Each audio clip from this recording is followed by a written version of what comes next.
За авилгатай тэмцэх бол ганцхан авилгатай тэмцэх газрын ажил бишээ. Тэр дотроо 90% нь ер нь улс төрөөс засгийн газраас улс төрчтэй өөрсдийнх нь манлайлалаас хамаарна. За тэгэхээр тэр хүрээнд би нэг зүйлийг хэлье. Сая Даштава дарга ер нь энэ төрийн өмчийн компаниудад гол авилгын асуудал байгаа. Энийг хянахад бэрх болж байгаа шүү гэдэг бас үг хэлж байна. За энэ бол үнэ. Одоо энэ бүтээмжийн менежер гээд сайн зэрэг мэд сайхан бишүүн бид 3 ерхий сайд асуулт тавьсан баг. Төрийн өмчийн 123 компани 400 бүтээмжийн менежер гэсэн орлого захирдын статустай сарда 5-6 сая төгрөгийн цалинтай машин ундаг. Сар тутам нийт дүнгээрээ 3 тэрбум, жилдээ 30 тэрбумын цалин, зөвхөн цалин шүү. Авдаг ийм албан тушаалтнууд томилж байгаа юм байна. За энэ бол улс төрийн авилга. Энэ намуудыг дугаа олох гэж байгаа. Найрын дундаа идэж уух гэж байна гэсэн үг. За энийг бол энэ хүмүүстээр бол тэгээ авилгатай тэмцэх газар хуулийн өрөөндөө сайн хяналтаа тавиарай. Улс төрийн хүрээнд энтэй нь бол бид өөрсдөө тэмцэнэ. Гантөмөр Арцсан намын дарга бол ингэж хэлсэн байна. Бүтээмжийн менежер гээд дотор нь манайхан хүнээ оруулж яагаад хянах гэж байгаамаа гэж хэлсэн байна. За Доржхонд хүн намын дарга бол манай намынхан дандаа ухаантай хүмүүс томилж байгаа.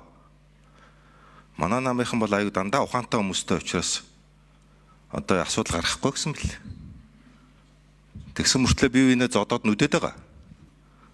Намын дарга нь хэдихтээ манай намынхан бол хүн зодох нь үүдгээ дандаа эхнэрүүд нь л нөхрүүдээ зодж яадаг болохоос ш. Манай намынхан бол хүн зоддгоо гэж яриад байгаа. Тэр айлын эхнэрүүдийг яаж байгаа арт өмнө өмнө. За тэгсэн чинь сангийн сайд гарч ирснээр энэ 400 бүтээмжийн менежерийг томилсон чинь төсөвт ямар ч зардал нэмж гарахгүй гэж яриад байгаа. Энэ цалингүй ажиллах гэж байгаа юм. Би бүр гайхаад их юм. Ингээ ерөөсө худлаа яриад. За энэ дээр бол гол авилга бол яригдана. Миний санджаар 3 жилийн өмнө авилгатай тэмцэх газар төрийн өмчийн компаниуд дээр 10 их найдын авилгын асуудал байгааг олон түвшинд мэдээлсэн. Энэ бол 3 тэрбум долларын асуудал ирж байгаа. За энэ ч үнэн бодистой гэдэг нь бол одоо өнгөрсөн хугацааны бүх үзүүлэлтүүдээр нотлогдсон. Төрийн өмчийн нэг компани захирлын сейфнээс 7.5 тэрбум төгрөг бэлнээр хураагдчихсан. За энэ дээр одоо засгийн газар өөрөө бас манлайлж ажиллах хэрэгтэй Налтан гэрэл сайд таачиж. Авилгатай тэмцэх газар илрүүлээ шийтгэхэд идэг.